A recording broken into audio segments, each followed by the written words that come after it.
بعض لوگ کہتے ہیں کہ ہیپی نیو ایئر کہنا یہ یہود و نصارہ کا جو ہے وہ شعار ہے، طریقہ ہے، اور نیا سال نہیں منانا چاہیے، چونکہ یہ جو ہے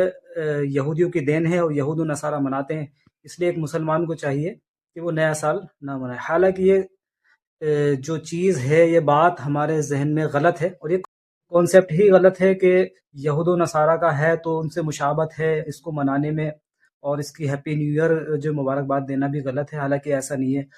اصل میں نئے سال کا یہود اور نصارہ سے کوئی تعلق نہیں ہے۔ جی ہاں،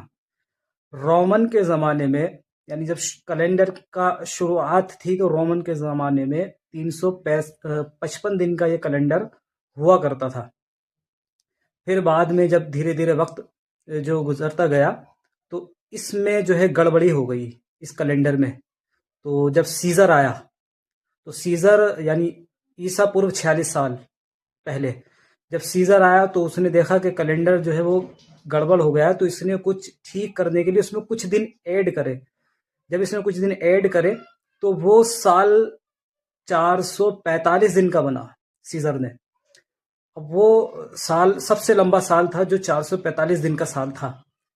اب پھر اس کو بعد میں جب سیزر نے دیکھا کہ اتنا لمبا ہو گیا سال اور دن آگے پیچھے ہو گئے، تو پھر اس کو دوبارہ سیزر نے جو ہے وہ سال کو صحیح کرا، اور جب صحیح کرا، اب یہ نیا سال جو ہے یہ جنوری کو نہیں ہوتا تھا، پہلے یہ مارچ میں لگا کرتا تھا، یہ جنوری اور فروری یہ بعد میں آیا کرتے تھے۔ لیکن سیزر نے جب اس کو دوبارہ صحیح کرا تو پھر یہ نیا سال جنوری سے شروع ہونے لگا، یعنی اس نے کہا کہ 1 جنوری سے نیا سال شروع ہوگا، اور ہر 4 سال میں لیپ ایئر ایک دن ایڈ کیا جائے گا، یعنی 366 دن ہوں گے۔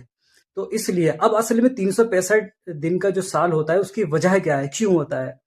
تو ہمارا نظریہ کیا ہے کہ زمین ٹھہری ہوئی ہے یا نہیں ٹھہری ہوئی، یہ ایک الگ بات ہے، لیکن چونکہ نئے سال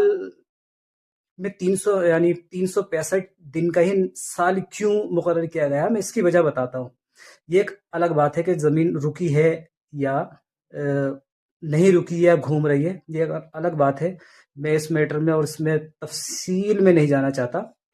اور ہمارا نظریہ یا امام علیہ سنت نے اس کے بارے میں کیا فرمایا۔ بہرحال پرتھوی جو ہے، سائنسدانوں کا یہ کہنا ہے کہ پرتھوی جو ہے وہ 365 دن میں سورج کا چکر لگا لیتی ہے۔ تو اس اعتبار سے، اس مناسبت سے جو ہے سال کو 365 دن میں بانٹا گیا ہے، تو اس لیے جنوری سے نیا سال شروع ہو جاتا ہے، بس یہی وجہ ہے۔ تو یہود اور نصارہ سے اس کا کوئی تعلق نہیں ہے کہ لوگ کہتے ہیں کہ یہود و نصارہ کا دیا ہوا ہے یہ